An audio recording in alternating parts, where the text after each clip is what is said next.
नमस्ते प्यारे विद्यार्थियों, मेरे ऑनलाइन यूट्यूब चैनल पे आपका हार्दिक स्वागत और अभिनंदन। आज हम बात करते हैं कक्षा 10 के विज्ञान विषय के अध्याय 7 समन्वय और नियंत्रण। इसका पार्ट प्रथम है, वो हमने पीछे पढ़ लिया था। आज हम भाग 2 या पार्ट 2 की बात करेंगे। इसमें कुछ वस्तुनिष्ठ प्रश्न है वो दिए हुए हैं। देखिए, शरीर में समन्वय किसके द्वारा होता है? तो शरीर में समन्वय है वो तंत्रिका तंत्र और अंतःस्रावी तंत्र के द्वारा होता है। अंडाशय की ओर प्राग्नली की वृद्धि किस प्रकार की गति है?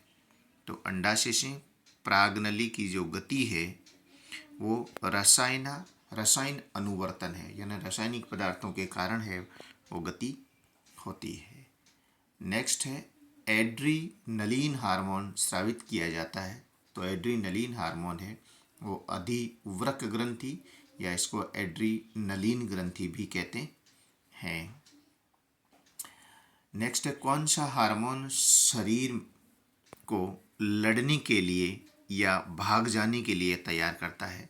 तो एड्रीनलीन हार्मोन है वो भाग जाने के लिए या लड़ने के लिए तैयार करता है। इसको करो या मरो ग्रंथि भी कहा जाता है। टेस्टोस्टेरोन तथा एस्ट्रोजन संबंधित है। तो ये यौनारंभ से संबंधित ये जनन ग्रंथियों के अंदर पाया जाता है। नेक्स्ट है अवटु ग्रंथि को थायरोक्सिन हार्मोन बनाने के लिए आवश्यक है। तो अवटु ग्रंथि को थायरोक्सिन हार्मोन बनाने के लिए आयोडीन की आवश्यकता होती है। इसीलिए निश्चित मात्रा में हमारे शरीर में आयोडीन जरूरी होता है। यदि आयोडीन बराबर मात्रा में नहीं मिल पाता है तो विकार उत्पन्न हो जाते हैं, गेंगा रोग हो जाता है। अब है अति लघुत्रात्मक प्रश्न। कोशिका विभाजन को प्रेरित करने वाला मुख्य पादप हार्मोन कौन सा है? तो कोशिका विभाजन को प्रेरित करने वाला साइटोकाइनिन है।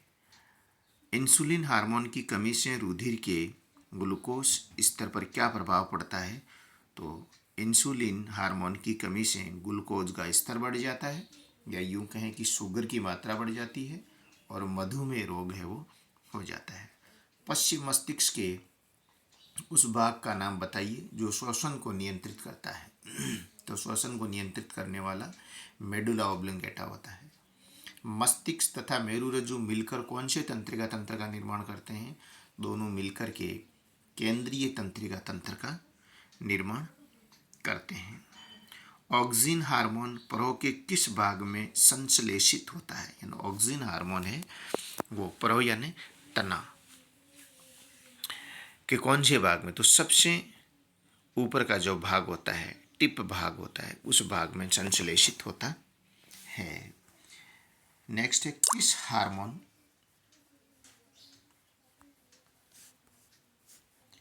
द्वारा नर में द्वितीयक लैंगिक लक्षणों का निर्माण होता है? तो टेस्टोस्टेरोन हार्मोन है के द्वारा नर लैंगिक लक्षणों का निर्माण होता है। मेरुरज्जु की रक्षा कौन करता है? तो मेरुरज्जु की रक्षा कशेरुक दंड या रीढ़ की हड्डी है उसके द्वारा होती है।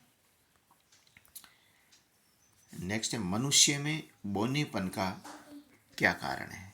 तो मनुष्य में बोनापन पीयूष ग्रंथि द्वारा स्रावित हार्मोन की कमी से होता है। वृद्धि हार्मोन हमारे शरीर की अस्थियों तथा ऊतकों की वृद्धि को नियंत्रित करता है। अगर बाल्यावस्था में इस हार्मोन के स्राव में कमी हो जाती है तो मनुष्य बौना हो जाता है। यानी मनुष्य के शरीर की वृद्धि है वो पीयूष ग्रंथि पर निर्भर करती है, जिसको मास्टर ग्रंथि कहते हैं। यदि इससे स्रावित होने वाले हार्मोन की कमी होती है तो वृद्धि में भी कमी हो जाती है, जिससे व्यक्ति है वो बौना हो जाता है। पौधे में प्रकाशानुवर्तन, गुरुत्वानुवर्तन, जलानुवर्तन और रसायनुवर्तन का एक एक उदाहरण लिखिए। तो प्रकाशानुवर्तन, पादप का प्रवाह है वो प्रकाश की ओर मुड़ता है। गुरुत्वानुवर्तन, पादप की जड़ें हैं वो पृथ्वी की तरफ वृद्धि करती है या गुरुत्वाकर्षण बल की दिशा की तरफ चलती है। जलानुवर्तन, पादप की जड़ें हैं वो जल की ओर गति करती है। परागनली है वो बीजांड की ओर वृद्धि करती है। यह रासायनिक अनुवर्तन है, इसलिए इसको रसानुवर्तन कहा जाता है। नेक्स्ट है, ऐच्छिक क्रियाओं का नियंत्रण किस प्रकार होता है, समझाइए या अग्र मस्तिष्क के कार्य को स्पष्ट कीजिए। तो मस्तिष्क का मुख्य सोचने वाले भाग अग्र मस्तिष्क है। इसमें विभिन्न ग्राहियों से संवेदी आवेग प्राप्त करने के लिए क्षेत्र होते हैं। अग्र मस्तिष्क के अलग अलग क्षेत्र सूंघने, सुनने, सूंघने, देखने आदि के लिए विशिष्टीकृत हैं। इसमें साहचर्य के क्षेत्र पृथक होते हैं, जहाँ इन संवेदी सूचनाओं, अन्य ग्राही से प्राप्त सूचनाओं एवं पहले से मस्तिष्क में एकत्र सूचनार्थ का अर्थ लगाया जाता है।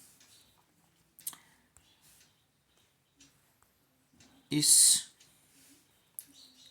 सब आधारित एक निर्णय लिया जाता है कि अनुक्रिया तथा सूचनाएं प्रेरक क्षेत्र तक पहुंचाई जाएं, जो ऐच्छिक पेशी की गति को नियंत्रित करती है। यानी ऐच्छिक क्रियाएं जो अपनी इच्छा के अनुसार होती है और वो अग्र मस्तिष्क के निर्देशानुसार होती है। तो यदि दोनों टाइप के क्वेश्चन इसी रूप में यदि आए तो आंसर हमें इस रूप में लिखना है। ये चीज़ हमने पीछे है वो पढ़ ली है। आप एक बार दोबारा यदि लिखना चाहें, याद करना चाहें तो इस हिसाब से आप याद करें और लिखें। कार्य के आधार पर तंत्रिकाओं के प्रकार। कार्य के आधार पर तंत्रिकाएं 3 प्रकार की होती है, संवेदी, प्रेरक और मिश्रित। 3 प्रकार की होती है। संवेदी तंत्रिकाएं ऐसी तंत्रिकाएं जो तंत्रिकीय आवेग को संवेदी अंगों से मस्तिष्क की ओर ले जाती है। यानी आवेगों को अंग से मस्तिष्क तक ले जाने का जो कार्य करती है वो संवेदी तंत्रिका कहलाती है। प्रेरक ऐसी तंत्रिकाएं जो तंत्रिका आवेग को मस्तिष्क से तथा मेरुरज्जु से अपवाहक अंगों तक ले जाती है, उन्हें चालन या प्रेरक तंत्रिकाएं कहते हैं। प्रेरक यानी सूचना को मस्तिष्क या मेरुरज्जु से वापस अंग की तरफ लेकर आती है। दोनों की दिशाएं हैं वो अपोजिट होती है। संवेदी है वो अंग से मस्तिष्क या मेरुरज्जु तक, और प्रेरक है वो मेरुरज्जु या मस्तिष्क से वापस अंग तक लाने का कार्य करती है। और मिश्रित है ये दोनों प्रकार का कार्य करती है। इस प्रकार तंत्रिकाएं 3 प्रकार की होती है। नेक्स्ट है, तंत्रिका संबंधन के बिना शरीर में सूचनाओं का संप्रेषण किस प्रकार हो सकता है, समझाइए या जीव में रासायनिक संचरण की प्रक्रिया को समझाइए।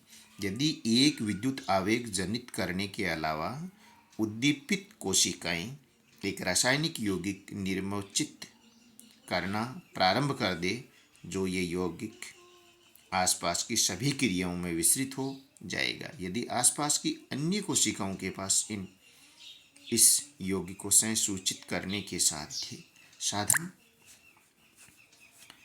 हो तो उनकी सतह पर विशेष अणु का उपयोग करके वे सूचनाओं का अभिज्ञान करने योग्य होंगे तथा इन्हें संचारित भी करेंगे। हालांकि ये प्रक्रम बहुत धीमा है, लेकिन ये तंत्रिका संबंधन के बिना भी शरीर की सभी कोशिकाओं तक पहुँचेगा तथा उसे अपरिवर्ती तथा स्थायी बनाया जा सकता है। यानी तंत्रिका संबंधन के बिना सूचनाओं का संप्रेषण किस प्रकार हो, तो ये विद्युत आवेगों के माध्यम से, रासायनिक यौगिकों के माध्यम से हो सकता है। नेक्स्ट है, पादपों में न तो कोई तंत्रिका उत्तक है और न ही पेशी उत्तक है, फिर पादप कैसे संस्पर्श का संसूचन करता है और किस प्रकार अनुक्रिया में पादप अंग गति करते हैं, या छुई मुई के पौधे में होने वाली गति को समझाइए। ये बोर्ड के अकॉर्डिंग काफ़ी महत्वपूर्ण क्वेश्चन है। पीछे हमने इसको पढ़ लिया है, फिर भी एक बार और देखते हैं कि छुई मुई के पौधे की गति वृद्धि से संबंधित नहीं है, बल्कि पादप को स्पर्श की अनुक्रिया के फलस्वरूप अपनी पत्तियों की गति करनी चाहिए। पौधे को जिस बिंदु पर छुआ जाता है और पौधे के जिस भाग में गति होती है वे दोनों भिन्न हैं।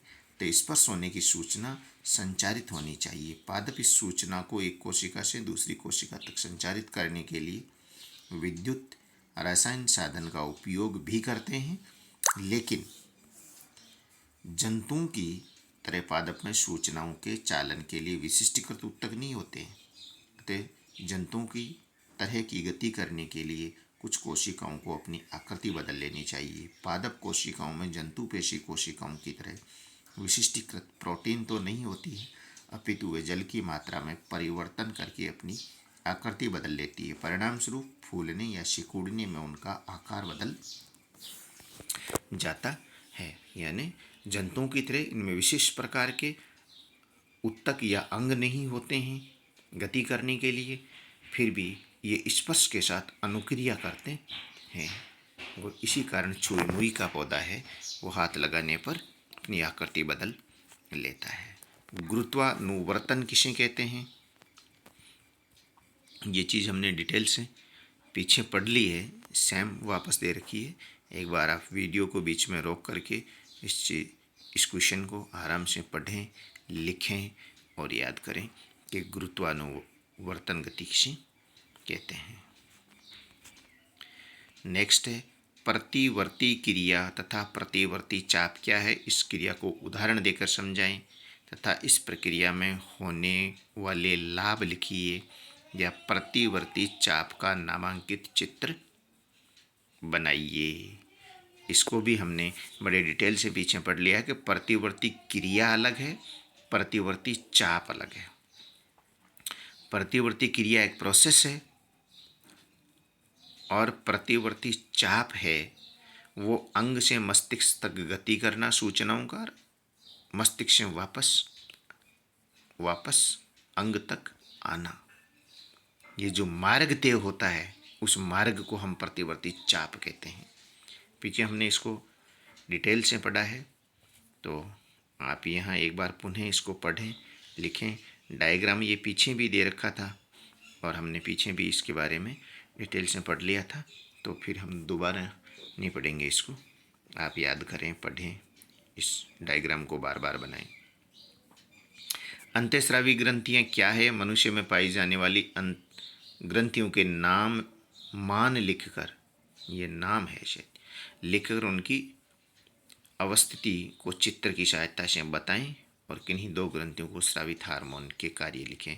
हमने इनको प्रत्येक को या दो का पूछा है, हमने सभी को पीछे पढ़ लिया है। पीयूष ग्रंथि है, थायराइड ग्रंथि है, पैराथायराइड ग्रंथि है, अधिवृक्क ग्रंथि है या एड्रिनल ग्रंथि है, थाइमस ग्रंथि, पीनियल काय, लैंगरहैंस के द्वीप या अग्नाशय ग्रंथि है और जनन ग्रंथि है। हमने इनको पीछे पढ़ लिया था। तो ये सभी हमारे शरीर में उपस्थित ग्रंथियां हैं। ये इसने थायराइड ग्रंथि के बारे में डिटेल से बताया है।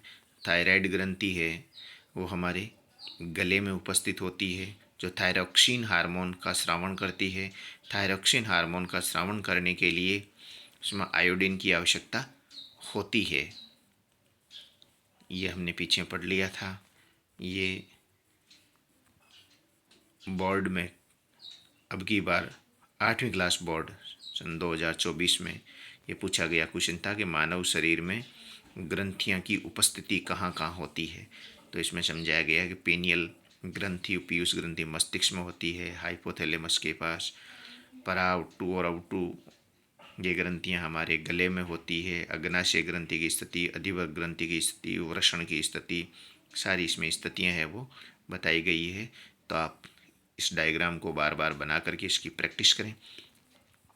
डायग्राम को याद करने का एक ही तरीका है, डायग्राम की बार बार रफ कॉपी में आप प्रैक्टिस करें, तभी है वो डायग्राम याद होते हैं। डायग्राम देखने से याद नहीं होते हैं, एक बार में भी याद नहीं होते हैं, तो इसलिए वो बार बार याद करें। नेक्स्ट क्वेश्चन है मस्तिष्क का कौन सा भाग शरीर की स्थिति तथा संतुलन का अनुरक्षण करता है? अनैच्छिक क्रियाओं के दो उदाहरण लिखिए, मानव मस्तिष्क का नामांकित चित्र बनाइए। ये भी क्वेश्चन हमने पीछे पढ़ लिया था मस्तिष्क की संरचना के बारे में। तो ये मस्तिष्क का डायग्राम है, इसको आप पढ़ें और इस डायग्राम को आप अपनी रफ कॉपी में बार बार बनाने की प्रैक्टिस करें। ये लेसन नंबर 7 का दूसरा पार्ट था। ये क्वेश्चन यहीं ख़त्म होते हैं। आप इस चैनल पर बने रहने के लिए इस चैनल को सब्सक्राइब ज़रूर करें। अपने दोस्तों को जो कक्षा 10 में पढ़ते हैं उनके पास ये वीडियो ज़रूर शेयर करें ताकि अधिक से अधिक स्टूडेंट हैं इनका फ़ायदा उठा सकें। Thank you.